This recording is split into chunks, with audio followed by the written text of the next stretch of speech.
Welcome to Stand Up and Redo with Petra Demuse, the podcast where transformation isn't just possible, it's inevitable. If you've ever felt stuck, weighed down by past choices, or like life's chapters have been written in ink, think again. Here, we believe every day is a fresh page, and you hold the pen. We're diving deep into real stories, bold insights, and life-shifting strategies to help you stand up, shake off the old, and rewrite your narrative with power and purpose. Ready to rise? Let's get started. I am so happy that you're here listening to this podcast. Did you ever feel like a flounder on a dock, just sucking air, like trying to get to the water, but you can't? You're just kind of flopping. You're kind of flopping there on the dock, and you know you need to get into the water, but you're just sucking air, sucking air, sucking air. Well, that's what I want to talk about right now. I want to talk about floundering and sucking air. And I want to describe it like a flounder because that's exactly what it is. You're not moving forward. You're not moving, you're not moving backward, but you're pretty much going to be like done soon. You can't go on like that. And I'm going to start with talking about a story about a woman who took a job and she loved the job. It was very challenging. And it was at an academic center, and she was the manager. And that was me, actually. I was really, had taken on this job that I absolutely loved and worked there, would get there at sunrise and leave at sunset. And loved the strategy of the job. We opened up another endoscopy room to help the backlog of patients that were waiting to get in for procedures. We did a return on investment in getting some new motility equipment and opened another motility room. We did so much in that 2-year time that I was there that it was unbelievable the amount of work that I felt like we were accomplishing together. And it was the kind of job I love. I love that kind of job. I loved that job. And the job required a lot of hours. And I'm the kind of person that even if I could cut the hours short, I probably wouldn't. I was trying to do the next project, the next thing. And ended up, we had to take a management course too on Saturdays. So lo and behold, you'd be there all week, and then you'd come back on Saturdays, and it was like a 30-minute drive from my home. And I do this management course that was phenomenal. I will forever be grateful that I took that course because it helped me so much. But then I started to gain weight, and I realized my heart rate after a gift I had gotten from my husband. Will had bought me a watch for Christmas. And, it was the first smartwatch I ever had.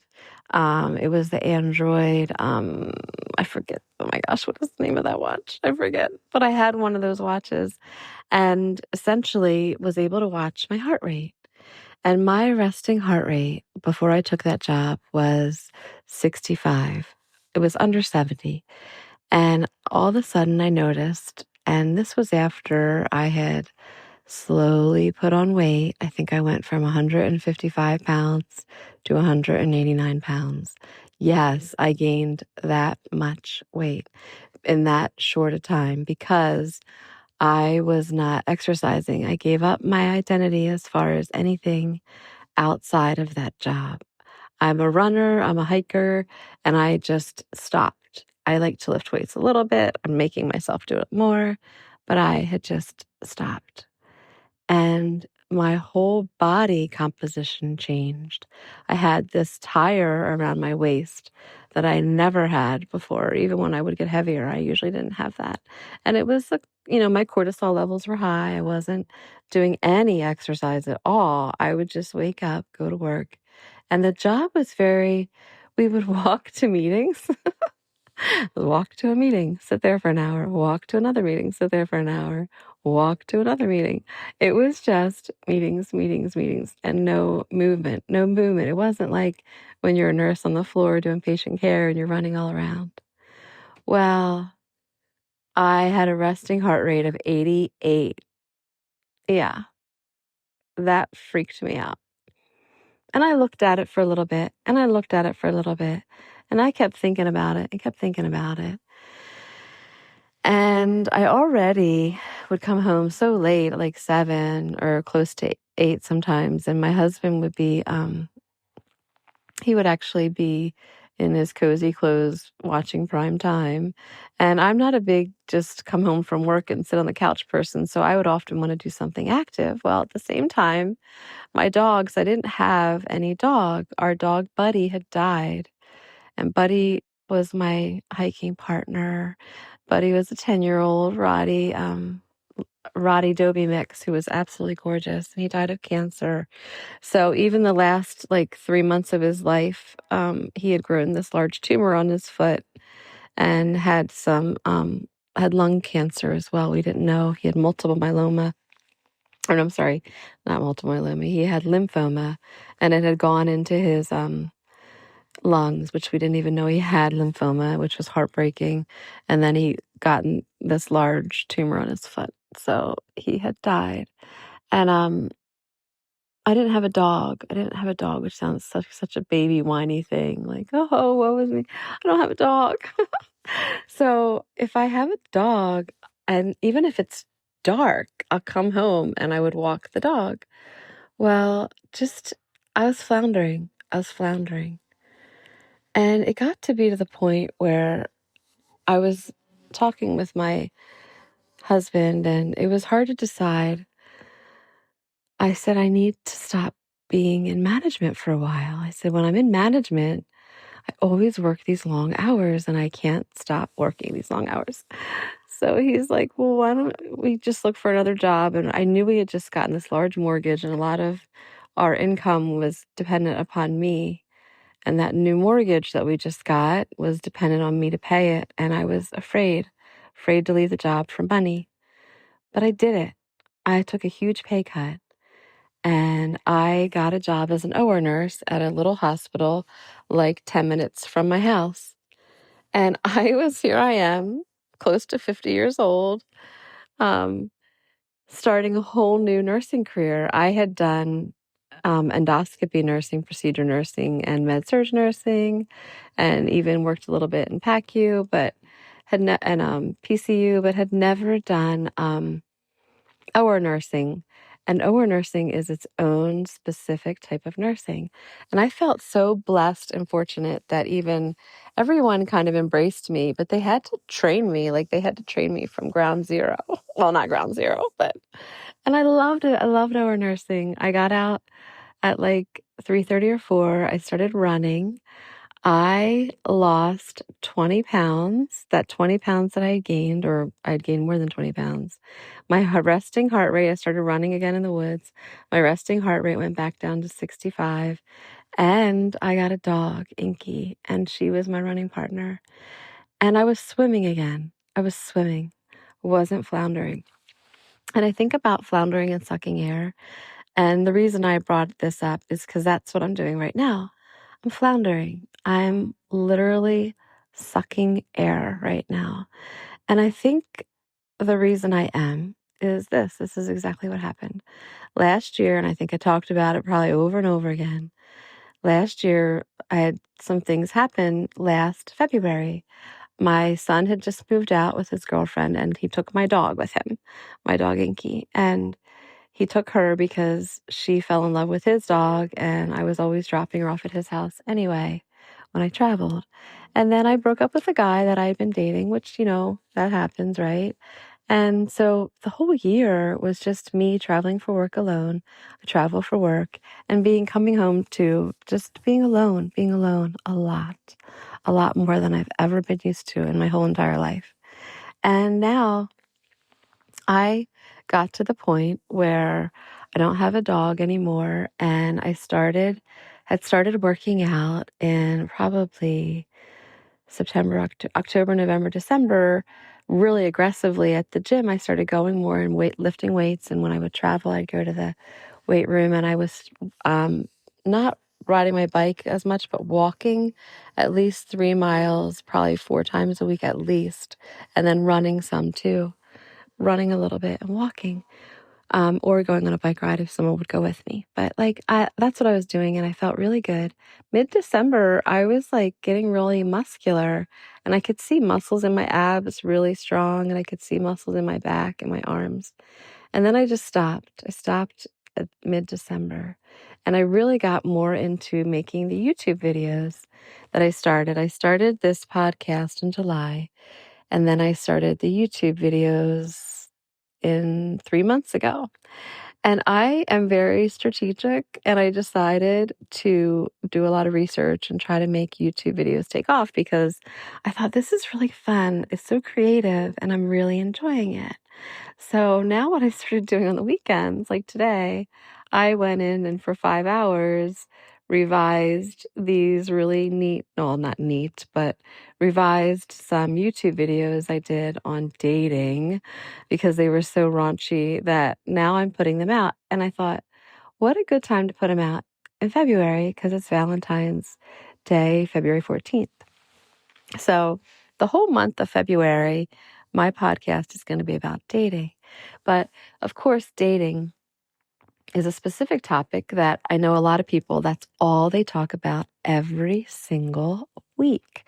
Like when I look on YouTube and I even listen to some of these people who specialize in one thing, I think I would like lose myself if I did that. I would definitely be floundering then. As a matter of fact, I'd be sucking air so bad that I don't think I could even like wiggle over to the water to jump in.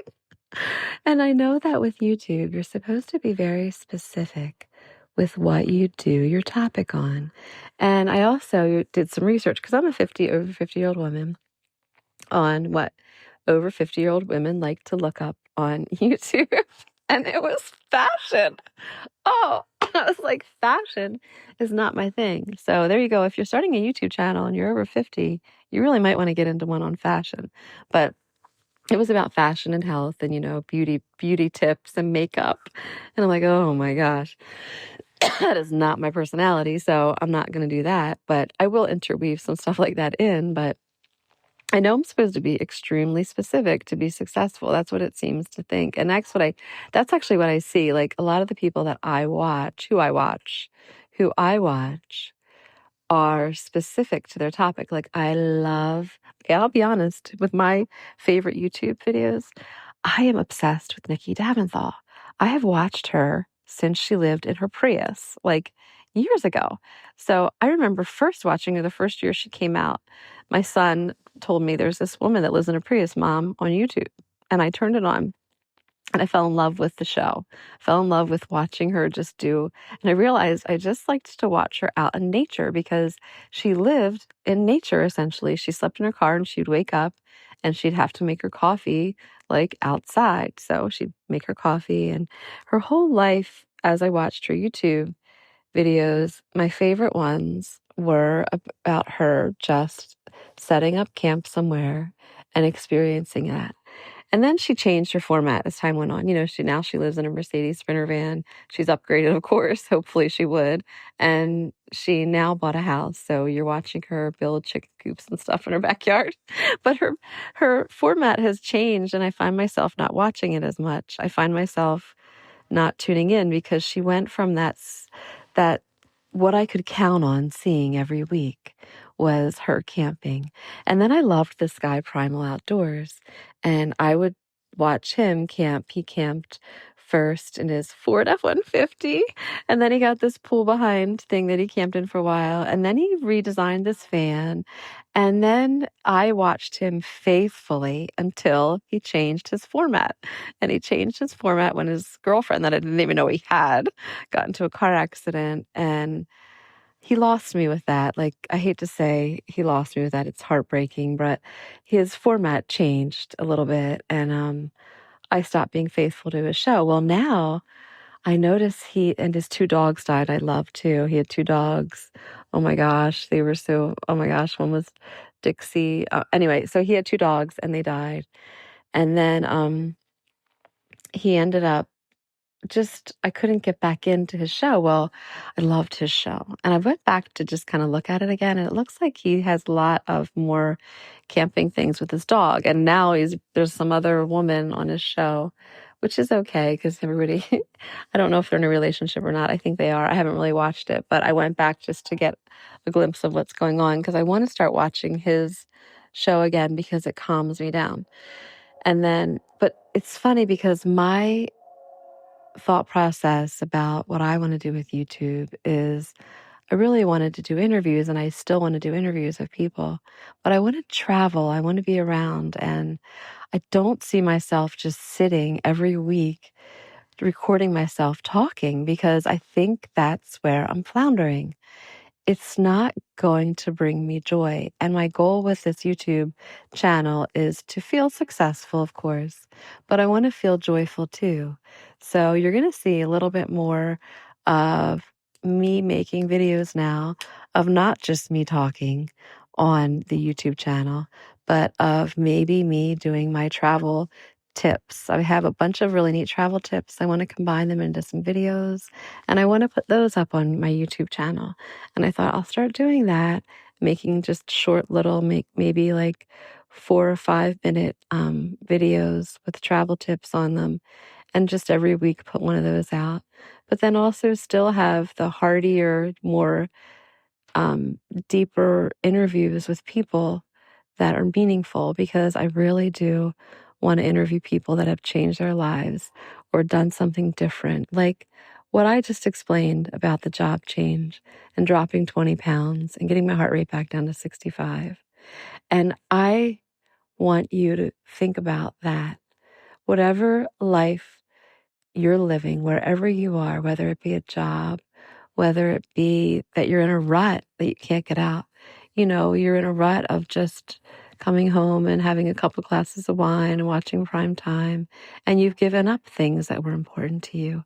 Maybe you've given up that book club that you used to be in, or you've given up going to the gym 2 or 3 times a week, or you've given up that personal trainer that you love to see, or you've given something up that was special to you just literally, you know what, to flounder and suck air. Find joy with something. I have this puppy I'm here with for a week. And I'm watching it for a person. It's gonna be his puppy, not my puppy. But I had him for 2 weeks while he was getting himself able to get here to get him because he lives far, far away. And he's going to take this puppy away from me, and I probably won't ever see this puppy again.